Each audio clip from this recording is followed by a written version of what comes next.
Hi, everyone, and welcome to today's webinar, Everything Starts with Policies. I'm Lois Engstrand, the marketing manager here at ClauseMatch, and today I'm joined by the GRC pundit, Michael Rasmussen. I assume most of you know about Michael already, but for those of you who don't, Michael is an internationally recognized pundit on governance, risk management, and compliance. Michael helps organizations improve GRC processes, design and implement GRC architectures, and select solutions that are effective, efficient, and agile. He is a sought-after keynote speaker, author, and advisor, and is noted as the father of GRC, being the first to define and model the GRC market back in February 2012 at Forrester Research. Today, Michael is going to cover how policies are critical to managing risks. Policies are vehicles that can communicate and define values, goals, and objectives so that culture does not morph out of control, and how policies are managed and automated with technology so that they are both effective and efficient tools to help your organization stay on the path that you choose.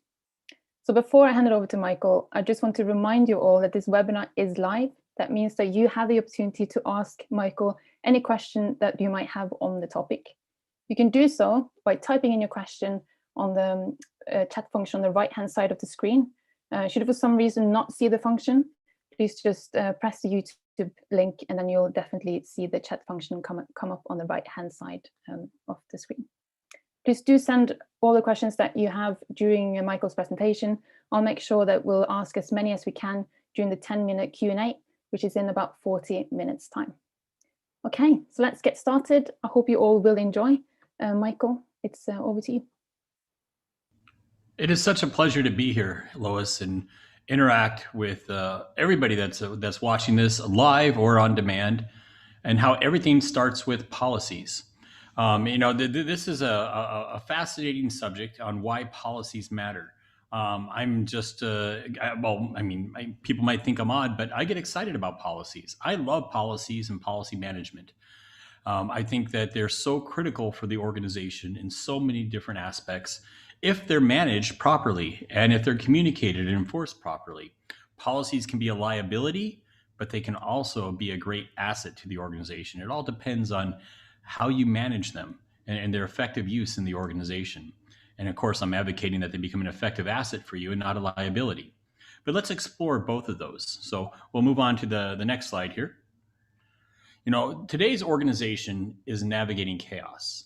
The organization's changing minute by minute and second by second. Regulations are changing. Global financial services firms, we're told, are dealing with approximately 200 regulatory change events every business day, coming from approximately 1,000 regulators around the world. One financial services firm in the United Kingdom that I've been interacting with on their business case for policy management, I recently had a policy that went through 75 different reviewers and took 6 months to get approved. That's significant. With so much regulatory change, and the dynamic nature of business, firms, whether in financial services or other industries, can't take 6 months to get a policy updated. That just doesn't work for organizations. But how do we keep policies current with regulatory change? How do we keep policies current with risk change? Think about the external risk environment. You've got geopolitical risks all around us right now. You've got the external environmental risks because of COVID-19 and the policies that affects. You've got economic risks that impact your policies. The economy could impact your credit policies and things like that. You've got shifts in technology like Internet of Things and artificial intelligence and the adoption of that technology by the business that impacts your policies. You have to monitor not only the risk environment, but also the regulatory environment. Both those environments are important as they intersect with policies. But you've also got to monitor change in the business environment itself.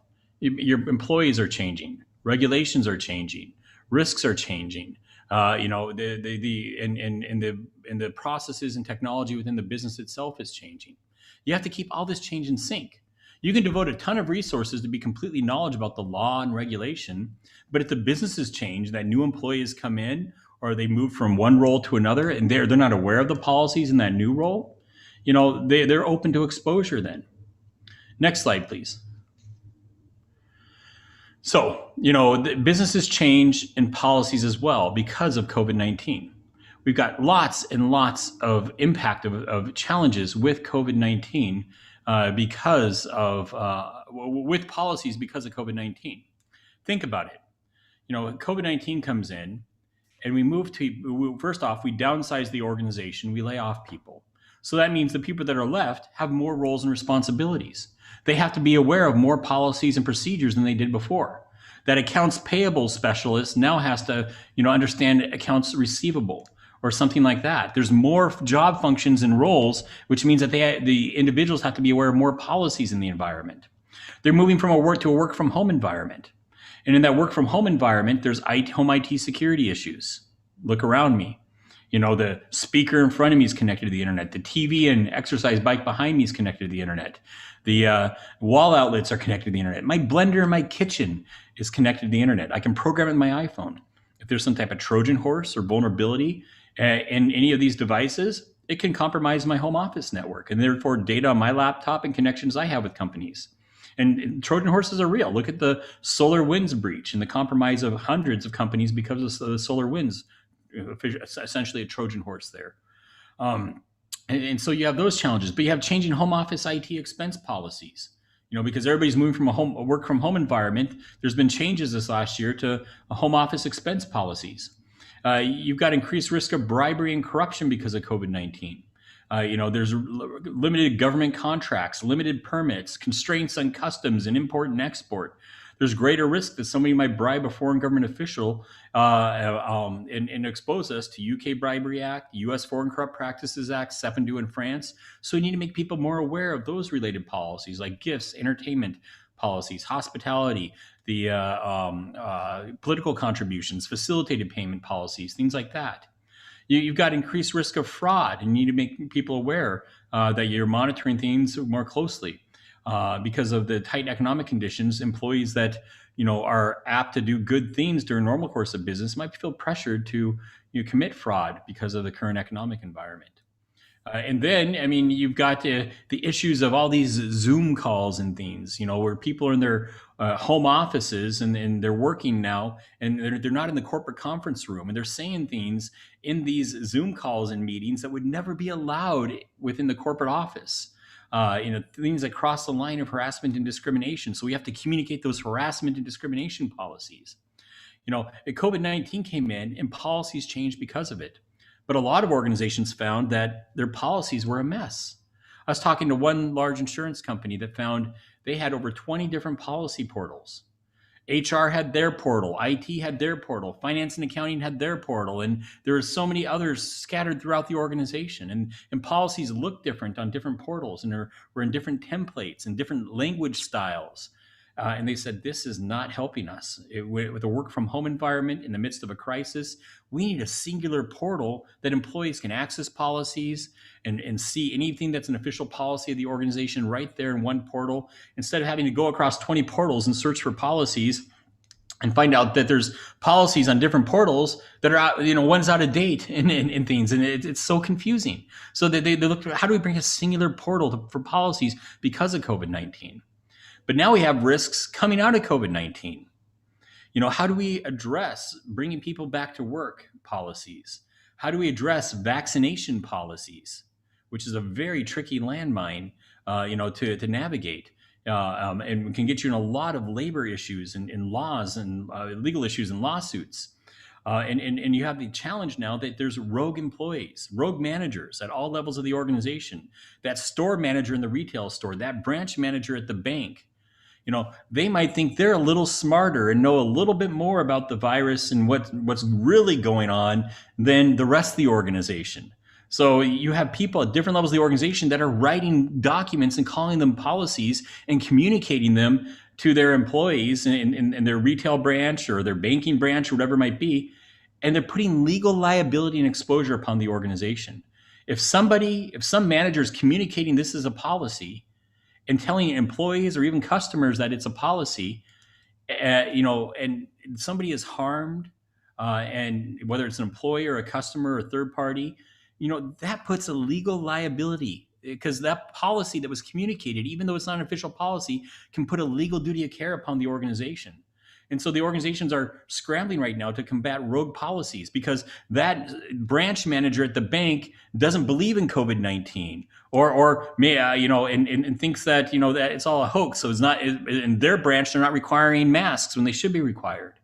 Or it's the opposite. That branch manager at that bank or the retail store manager in the retail operations, they don't believe in vaccines. Or no, I'm sorry, no, the opposite. Maybe they believe strongly in vaccines and they're requiring all their employees to get a vaccine, but maybe that's not legally acceptable in your jurisdiction from a labor law issue. And so they can't be told that they have to get a vaccine. And so it's a tricky landmine. We have all these rogue employees, rogue managers and people that are writing policies, putting a legal duty of care and exposure upon the organization. And so more and more I'm seeing organizations say we need a singular authoritative source for what are the official policies of the organization. COVID-19 going into it and now coming out of that is like pushing the need for a centralized approach to policy management even further right now. Policies matter because of COVID-19 and coming out of COVID-19. Policies mattered before we even heard of COVID-19, and they'll matter well into the future after COVID-19. Next slide, please. So, as I've stated, change is the greatest challenge impacting policies. We have to keep policies current with a volume of legal and regulatory change, changing laws, rules, regulations, enforcement actions, changes in the external risk environment, as well as internal business changes. It's not just about hiring an army of lawyers to be intelligent about the law and regulation. You got to make sure that policies are communicated and that employees are engaged on policies as new employees come in, as they change roles, as processes evolve and change, third parties and their interaction on processes. As mergers and acquisitions happen, you have to harmonize policies and come up with a single set of policies. Change is the greatest challenge impacting policies in today's distributed, dynamic, and disrupted business environment. Next slide, please. But the way a lot of organizations are approaching it is what I call the inevitability of failure. Too many documents and manual approaches, where you've got 20 different policy portals. Some are file shares, some are SharePoint sites, some are other, content storage solutions and things like that. And the organization, finds that they've got policies that are all over the place. They don't even know what policies they have because there's so many different, Word documents and things like that out there that call themselves a policy. I asked in a keynote that I did at a conference a couple years back, there's 200 people in the room. And I said, who in this room has a master index of all your policies? That if the regulator, opposing counsel in a lawsuit, the external auditor, or whoever it might be, says, show us a list of all your official policies. Who can produce that? 200 people in the room, only 2 people raise their hand. It's because all these different departments go in different directions, writing their own policies and policy portals, and nobody has a singular view into it. And it becomes an absolute mess and disaster. Furthermore, there's no strong document trail, system of record, audit trail of evidence of who accessed policies and when. You look at the United States Department of Justice Evaluation and Compliance Program guidelines, the ones that were updated last June. And one of the things that it points out there is being able to have a strong audit trail and system of record. Who accessed that policy? How many times was it accessed? When was it accessed? Documents, spreadsheets, and emails is dumped in file shares and SharePoint sites and things like that alone, without giving some thought into configuration and things, don't give you that audit trail and system of record that law enforcement's looking for. And it takes a lot of time and effort and challenge to manage. Again, one financial services firm took 6 months to do a policy that went through 75 different reviewers because everything was linear and they're, document check-in and check-out. Too many documents and manual approaches. We need better ways of doing this. Next slide, please. Which reinforces the point that we have too many portals and too many approaches. Policy management is like the Wild West.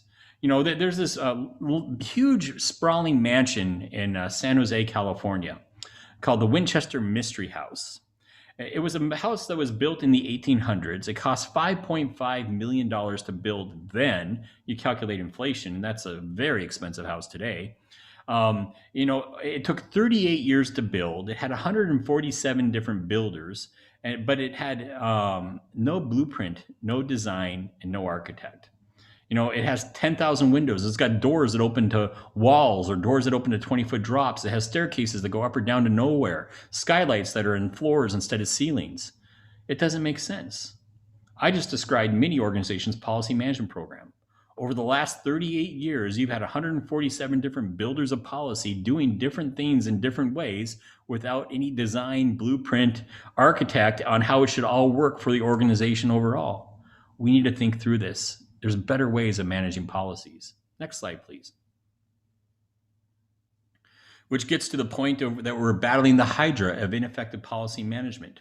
There's too many people sending too many messages in too many different ways about too many policies. We're confusing the front line of the organization, the front office.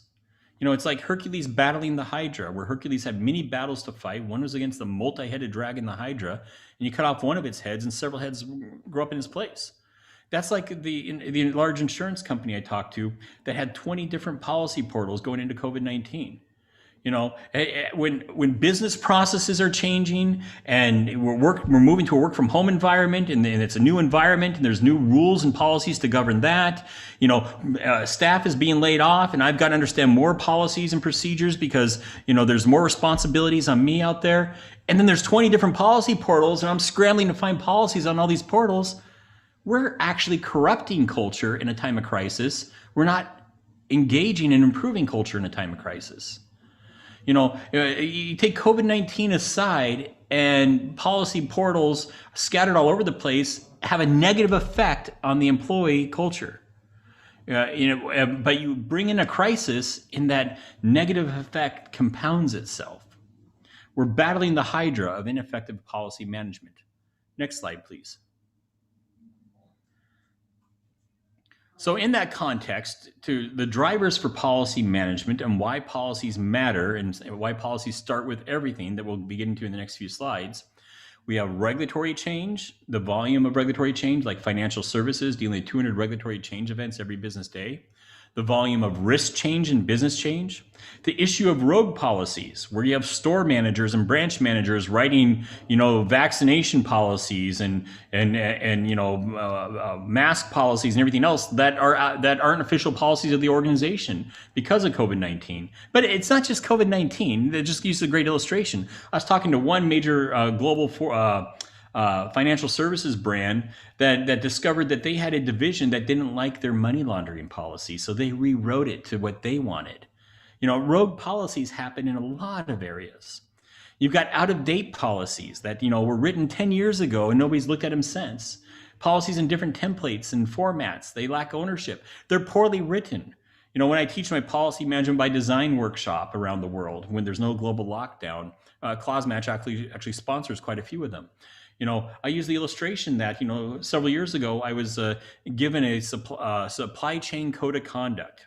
So code of conduct for vendors and suppliers at a major Fortune company, a Fortune 100 company, to review and comment on. I was amazed that this is a code of conduct that's going out to tens of thousands of facilities around the world. Most of the people that will be reading this code of conduct have English as a second language, not their first language. And the code of conduct itself was written in long, complex paragraphs filled with legalese, and it was written in the passive voice and not the active voice. Just how we're writing this code of conduct makes it hard for an English reader to read, let alone somebody that has English as a second language. Not only that, the first paragraph said company believes. The second paragraph says company strongly believes. Really? Are you kidding me? We have different levels of belief in the supply chain code of conduct? I don't think so. It was careless writing. But somebody that has English as a second language is going to see that second paragraph, see that word strongly, and say, this paragraph's more important than the first paragraph. And that's certainly not what they're trying to communicate. It's sloppy writing. And then we also have the issue of policies lacking defensibility to be able to demonstrate this policy was read, understood, acknowledged, people are trained on it, that was kept current. Because we're managing policies and documents, spreadsheets, and emails and throwing them about all over the place where there's no audit trail or system of record of their activities. Next slide, please.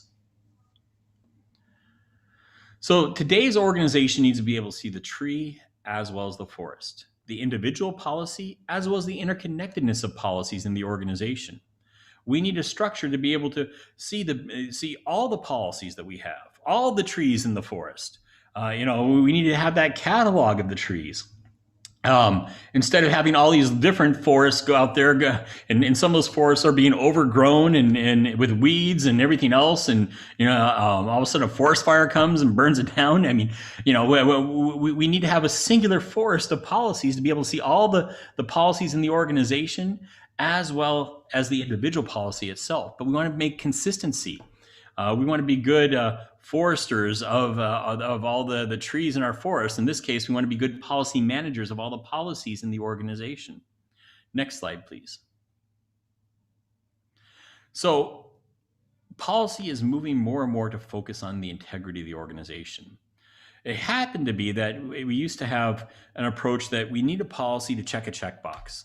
We need to have that code of conduct. Here, boom, cut, paste, found one on the internet. Here's our code of conduct. Move on. It's no more like that. Now you need to live and breathe that policy. You need to show that people understood that policy.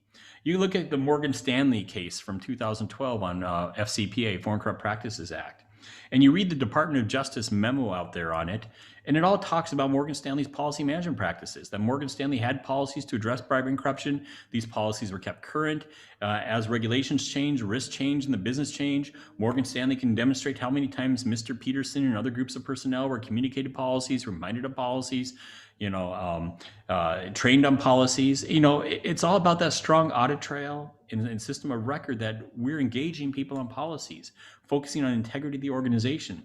As more and more the world moves to, focus on environmental, social governance, ESG reporting and things, that's going to require, renewed efforts in policy management to focus on the integrity of the organization, that our commitments to the environment, social practices to address modern slavery and human rights, and our good governance practices are founded in our code of conduct and our policies throughout the environment. And it cannot be smoke and mirrors that we just publish policies. They actually have to be lived and breathed, communicated, and enforced in the organization to be able to maintain the integrity of the organization.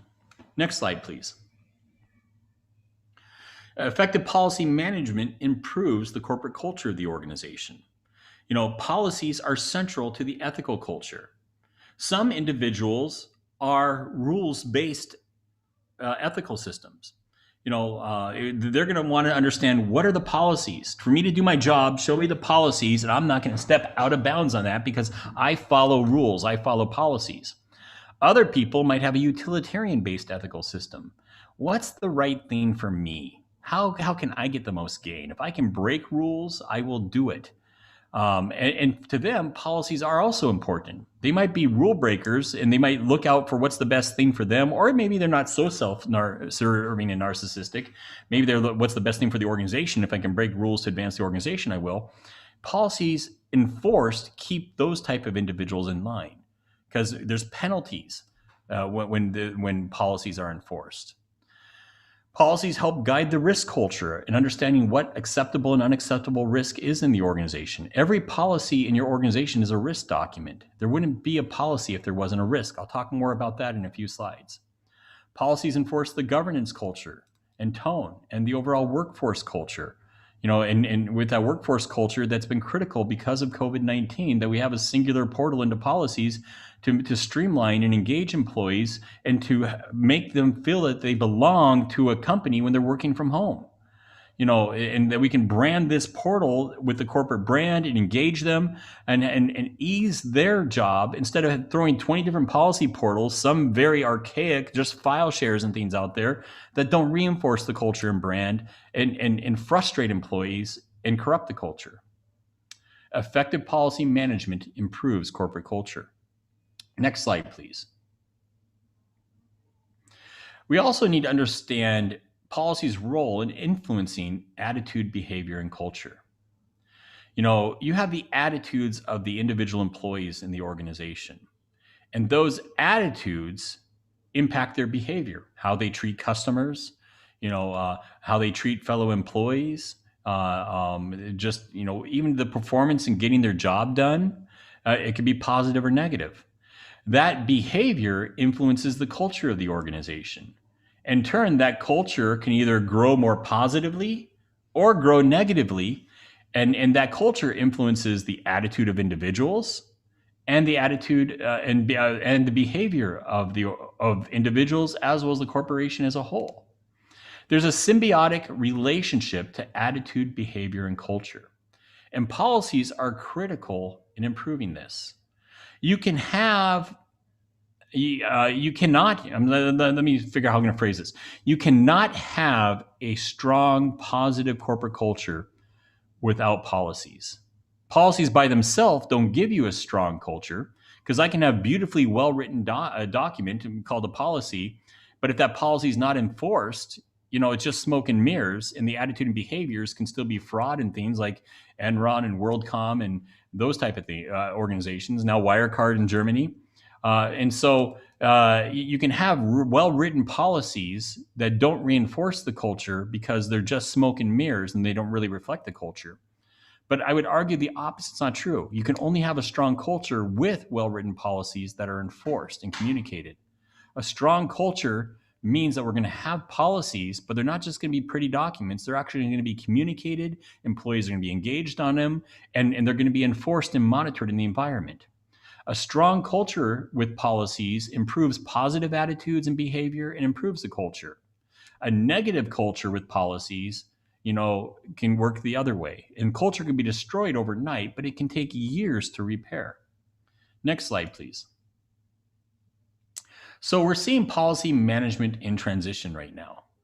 Where the past, there's a lot of different departments managing different policies in different ways, where IT had their policy portal and HR had their policy portal and finance had their policy portal, and the operations had their policy portal, or probably several policy portals, and it goes on and on. And policies were in different templates and formats, a lot of documents, spreadsheets, and emails. We're seeing a future of greater accountability, a centralized policy portal that all these different departments work in, a common policy template, style guide, consistent language, and a singular portal to engage employees on policies. The past had a lot of document check-in, check-out, a lot of emails sharing documents for policies. The future has collaborative authoring for policies, where multiple people can be working on the same policy at the same time, authoring it, revising, editing it. And everybody can see everybody's changes and comments and things. It's a collaborative approach and not a linear document check-in and check-out approach. Policy management's in transition. Next slide, please.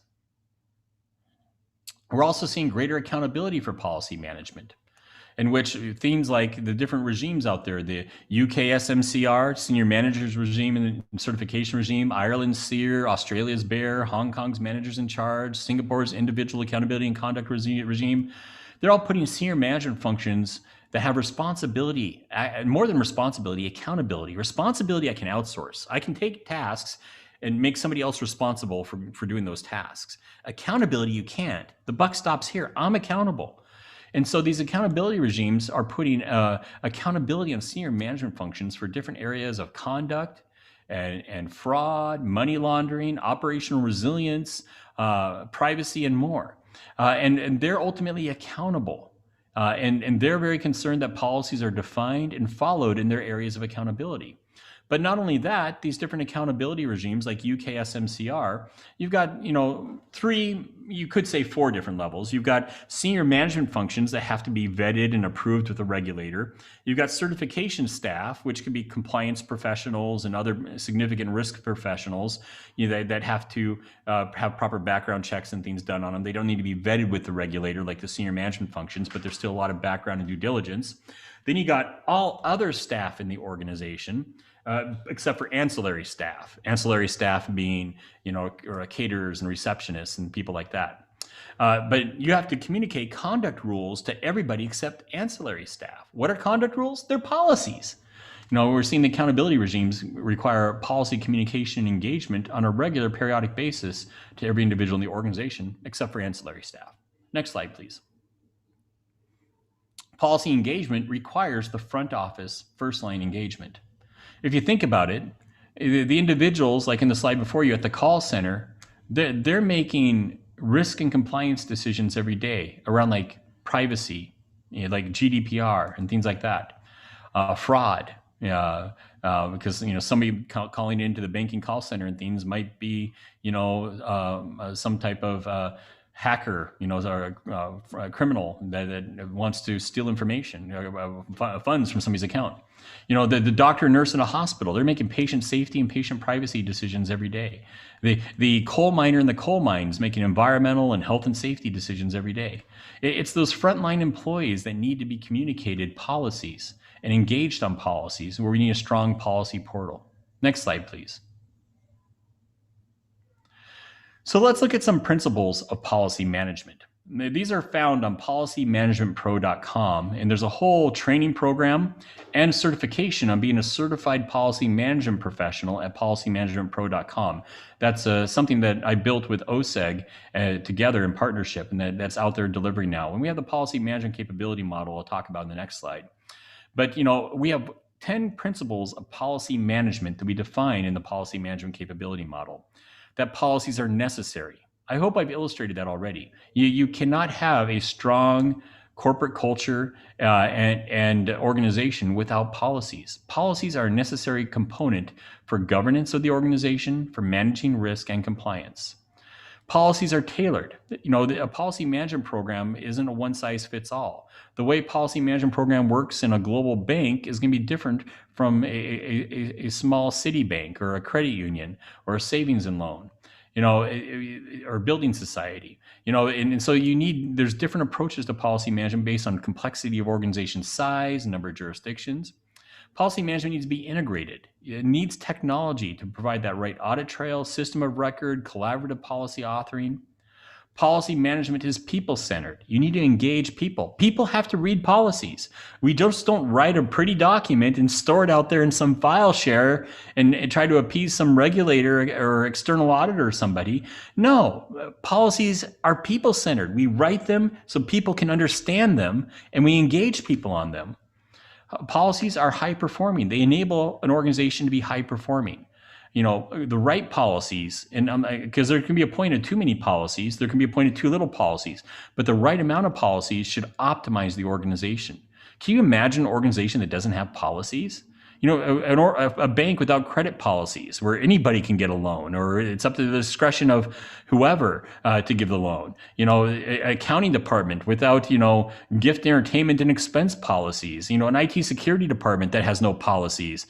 HR that lacks harassment policies, discrimination policies, inclusivity policies. If we did not have policies, the organization would be an absolute mess.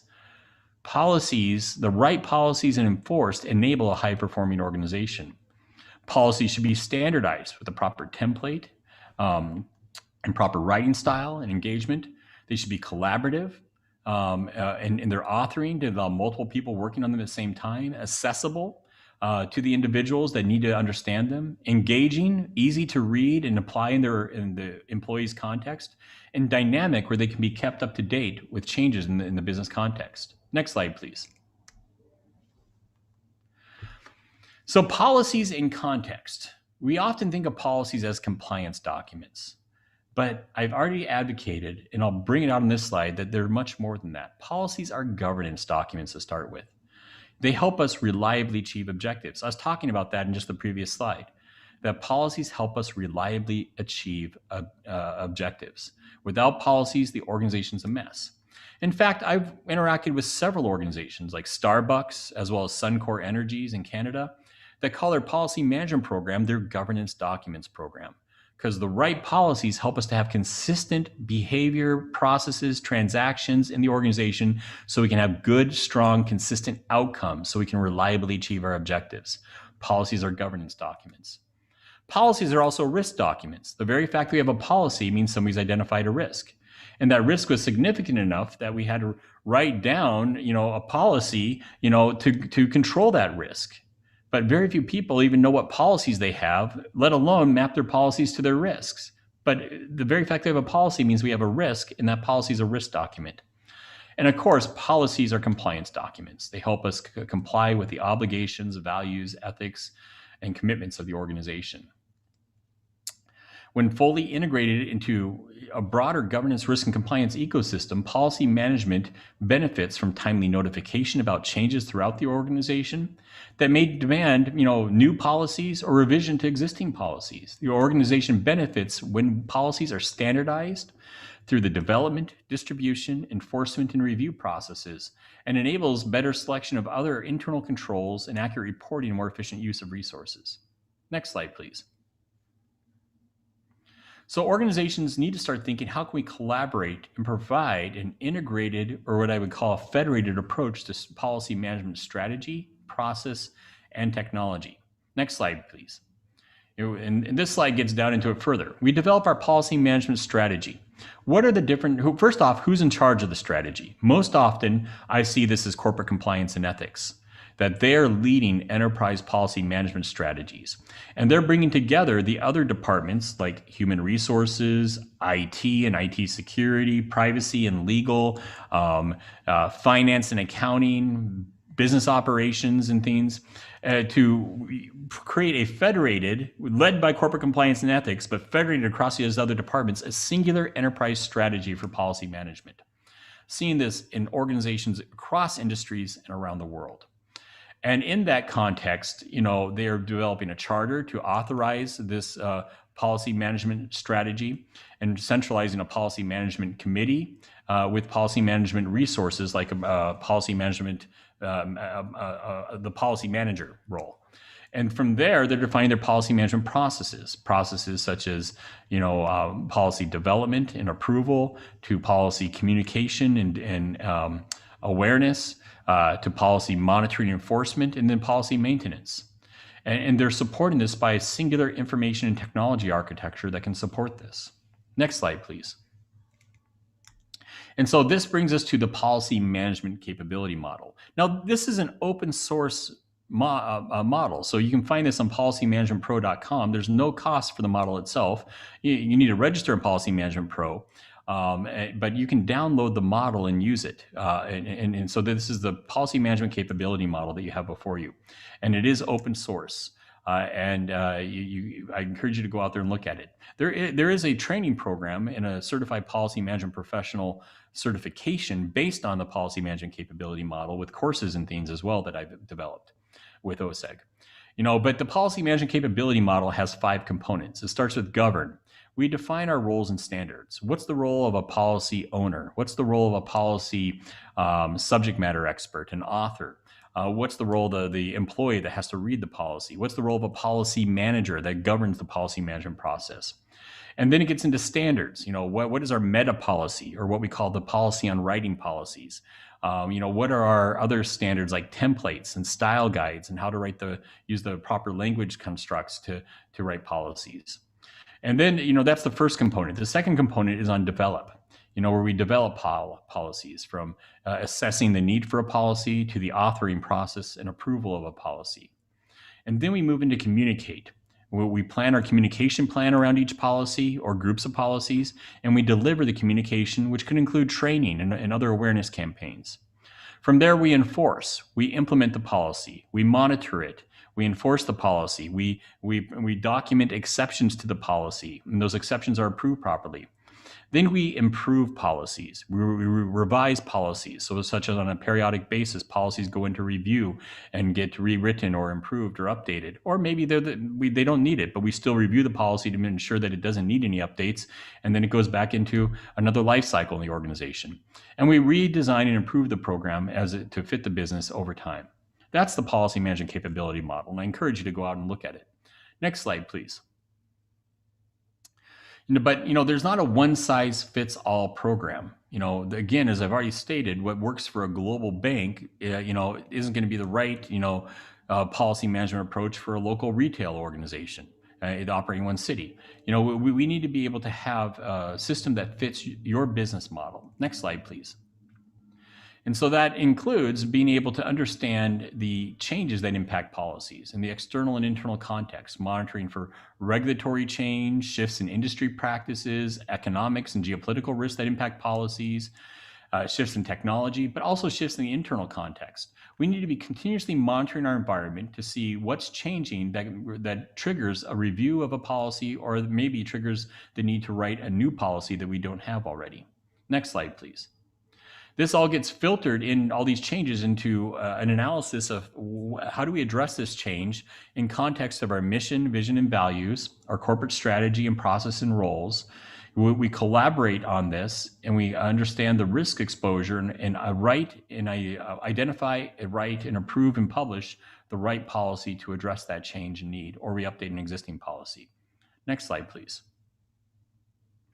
We build our communication plan then once that policy is updated and written, and we communicate our goals. What are we trying to achieve with communication of this policy?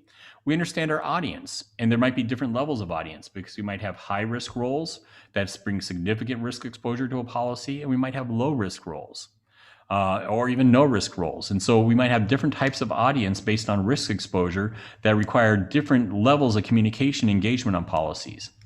We assign the right resources, we make it accessible, we measure the effectiveness and monitor the policy, we align it with other communications in the organization, reminders, and engage stakeholders on it. Next slide, please. Technology enables this whole process by providing a singular repository for all policies in that policy portal, ensuring that we have a consistent process to write and approve policies with consistent language and communicate and engage employees through a singular portal. There's proper accountability with workflow and tasks and automation of this process. Next slide, please. That enables the organization to have strong management reporting, where you can get good reports on compliance and enforcement and status of policies at the push of a button. There's a strong audit trail and system of record that can defend the organization. Proper workflow and tasks to make sure that things don't slip through the cracks, collaboration and enforcement. Next slide, please. It means that we have to deliver a unified company portal on policies, a portal that is intuitive, adaptive, personal, and accessible for the employees, that understands their role in the organization and presents the policies that are relative to that role, so that they can find the policies that are most important to their job function easily without having to wade through a lot. And that policy portal is available from the desktop to the laptop to the tablet to the mobile device. Next slide, please. We also need to provide strong metrics and measurement related to policies. How do we collect information? What type of questions have come in on the policies that point to issues of ambiguity and clarity issues that might mean that we need to rewrite the policy to clarify things and address ambiguities? Are all the policies properly approved, or do we have rogue policies? Do policies address our risk exposure, our changing regulations and legislation and risk environment and business change? What are the issues and hotline reports and cases and investigations and incidents? Can they tell us about policies? Are we hiring bad, wicked, evil people that want to do bad things? Or is it the fact that we have a communication awareness problem because employees weren't aware of that policy? They didn't understand the conduct in a certain situation, and we have more of a training issue than a people issue. Are the policies, are there too many exceptions to a policy? If we're granting too many exceptions, that policy becomes a guideline and it's no longer a policy. Issues of non-compliance. Have people attested to the policy and acknowledged it? Have they been properly trained? And have we engaged them properly? What are each policy, we can have different metrics and measurement around these different areas, as well as groups of policies. Next slide, please. But critically, I find that a lot of organizations look for technology to enable all this, to provide that strong system of record. What policy was communicated to what individual on what date and time? Did they understand the policy? Were they quizzed on it and they answered the questions properly? Were they trained on it? What exceptions have been granted to the policy? Were they approved properly? And so forth. More and more I'm seeing a lot of organizations look for a strong policy management technology platform to provide that defensible system of record, that audit trail to defend the organization, to show that we are on top of policies and managing them appropriately in the organization. Next slide, please. So how do you build your plan? I've got 5 slides here that I'll go through rather quickly to illustrate how to build a strategic plan here. First off, careful planning is the key to success. You want to understand where you're at today, what's your current state, and then what's your future state. 2 years from now, what does policy management need to look like in your organization? So current state, it could be this fragmented mess of different departments doing different things. We don't even know what policies we have in our environment. Future state is we're going to have a singular approach to policies that crosses different departments. It's going to be led by one specific department, such as corporate compliance and ethics is where I see it most often being led. But it's going to involve all these other departments. We're going to have a consistent policy portal, policy management process, approval, templates, style guides. And then you have to build out your roadmap and sequence to get there. Next slide, please. Yeah, to do this involves getting the right people on board. Who's going to lead it? Most often I see enterprise policy management programs led by corporate compliance and ethics. Sometimes it's by HR, sometimes it's by other departments like operational risk. But the majority of my interactions have been with corporate compliance and ethics on this. But then what are the other departments such as human resources, IT and IT security, accounting and finance and operations? What other roles have policies that need to be involved in the strategy? Next slide, please. Then you need to pick the right technology to get you there. Maybe you have something that's doing something for policies today, but you've got this big vision of what policy management should look like. And you start running down, the path to get you to your future state and find out your technology only gets you halfway there. And then you got to go back to the beginning, restart all over, and people think the project's failed and everything looks bad. You need to select and start with the technology that's going to get you to your future state.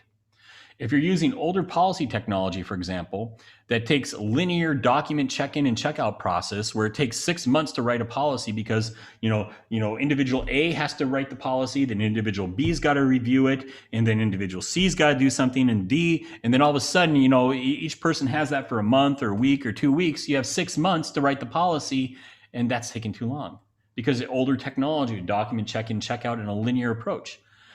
Maybe your organization is so dynamic, you need to be looking for collaborative policy authoring, where these individuals can be working on the same policy around the world at the same time. Where I could be writing the market conduct policy, here in Milwaukee, Wisconsin, where I live, and somebody in London can be adding their comments and edits, and somebody in Singapore can be, reviewing it all at the same time. Collaborative policy authoring. If that's your end game, you should start your technology program there instead of halfway through and ripping and replacing things. So understand what your future state is and select the technology that's going to get you there. Next slide, please. Then you have to break things down into stages. You don't just run up Mount Everest. You run up Mount Everest, you die. You got to get to the first base camp and let your body acclimate to the altitude before you're ready to get to the next level. And so the same thing, policy management program. That stage one might be a policy discovery process. Where are our policies? Like one bank that I worked with, went to my policy management by design workshop and went on a policy discovery process and found out they had 1,500 policies in North America alone. And then they found another 1,500 policies in Europe and Asia. And so maybe that stage one is doing that policy discovery process. Stage two is defining who's going to lead this program, this strategy, and what are the let's write our policy on policies, the meta policy, and design the style guides and things like that. Stage three is, we're going to take this section of policies and move them into this new format and template and into our policy management platform. But you need to break things down into stages. From there, on the next slide, you have to realize that the journey is never over. There's mergers and acquisitions. There's, world events like COVID-19 and things like that impact policies. And we constantly have to adapt to that. So with that, our next slide, we need to aim for agile policy management, where we're more aware of the change in our environment, of risk change, regulatory change, business change, how that impacts policies. We can align our program across different departments. We can be responsive to issues in policy management and contain them before they become big issues. We can be agile to the dynamic environment and be more competitive and have a stronger business because of policies, which also enables us to be more resilient. So when events and things happen, we can bounce back, and like such as COVID-19, and being properly structured for policies, or the singular policy management portal, and all the examples I gave there and coming out of it, and efficient. So with that, Lois, I'll turn this over to you to see where we have questions or comments. Thank you very much, Michael. That was very insightful, as always. We've actually run out of time, but I did see the questions that came in. You've covered them throughout the presentation, which is great. So I hope everyone's that's watching and listening did get answers to their questions. If you should have any remaining questions, do pop me an email later, and we'll make sure to get those to Michael and get the answers to you. Michael, thank you very much, as always, for sharing your insights and the knowledge with us today. I hope everyone that watched did enjoy this webinar. Please make sure to sign up to the next one. I'll include the link in the email that you'll receive later today. Thank you all for listening, and do take care. Bye-bye.